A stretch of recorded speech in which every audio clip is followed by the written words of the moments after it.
Dans l'actualité également, Donald Trump parle d'un accord de paix historique. Sous la pression américaine, la République démocratique du Congo et le Rwanda, réunis à Washington, ont signé un accord de paix ce jeudi. Un accord fragile alors que les combats se poursuivent dans l'est de la République démocratique du Congo. Simon Rodier. Peut-on parler d'un accord de paix sans poignée de main ni regard entre les belligérants?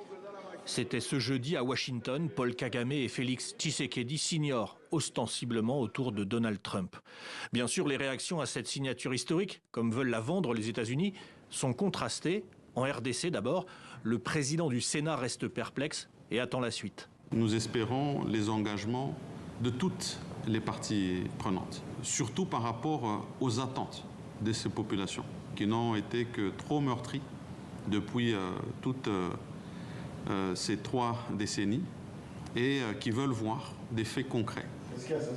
Côté société civile, cet accord a clairement peu de valeur. Comment on peut être en train de signer d'un côté et alimenter la guerre de l'autre côté? Ça veut dire que nous restons pessimistes par rapport à la signature dans leur effectivité sur le terrain. Il n'y a que la force qui peut amener à contraindre le Rwanda à reculer.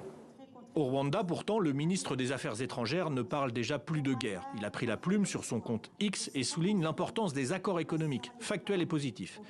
Il dit que l'accord d'intégration économique régionale va créer des opportunités économiques pour la RDC et pour le Rwanda, avec des investissements conjoints dans l'énergie, les infrastructures, les chaînes d'approvisionnement en minéraux et autres comme la gestion des parcs nationaux, le tourisme et la santé publique.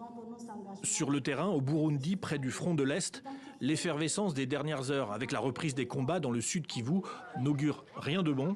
Ici, c'est Gatumba, le poste frontière burundais, à quelques centaines de mètres du centre-ville d'Uvira.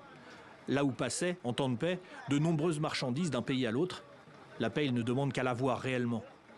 Malheureusement, il y a encore des bombes qui crépitent ici à côté, il y a encore des morts, il y a des enfants sans abri. Nous aurions souhaité que le bas peuple, le petit citoyen, le voit, le palpe du doigt sur le terrain, qui est la paix, qui est une circulation libre. Un peu plus de 60 km plus au nord, les habitants vivent sous les bombes et les tirs d'armes lourdes. Plusieurs centaines de Congolais ont franchi la frontière de Bugarama vers le Rwanda ces derniers jours.